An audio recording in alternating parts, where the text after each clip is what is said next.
about. The budget range that you are going to be looking at is what the film company has decided they're going to make available for all the music in their film. In my small movies, it was somewhere between $250,000 and $500,000 for every song that we wanted to utilize.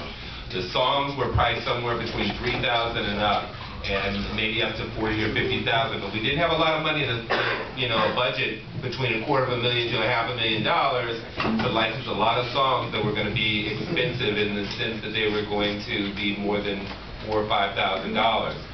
So they ranged. To give you another perspective on the commercial side, I had a client who had a track that he owned, and this it was called Bustin' Loose, and this vacuum company that had a vacuum that dusted and busted dust was using Bustin' Loose.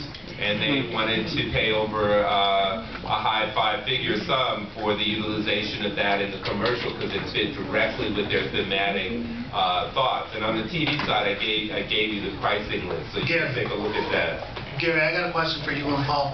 Is it still safe to say that roughly 10% of a production budget for a film is dedicated to music? Has that changed? Is it still roughly 10%? I would say it depends. I mean, it just so happens that that was probably close to what we were talking about in those particular films, but it just depends. It's a function of who's writing the check. If it's a major studio, they might find that it's a hugely music-driven film, then they're going to have more money.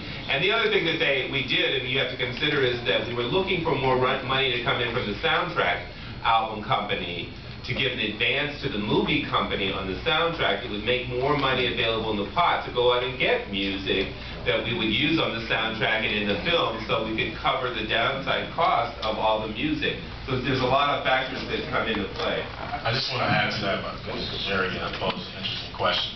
I mean, the first budget to actually get hit in a film is music. So, just so you know that, when they need to do a reshoot, when they need to do anything to close the movie out, they come and get the music budget. Just to give you an example, when actually our music supervised Biker Boys, we started out at roughly about $1.7 million for the music budget. It was a $35 million movie. We ended up actually spending roughly $1.2 million, and we wouldn't have spent that, but we had to actually pay for Papa Roach and Papa Roach tune for like $300,000.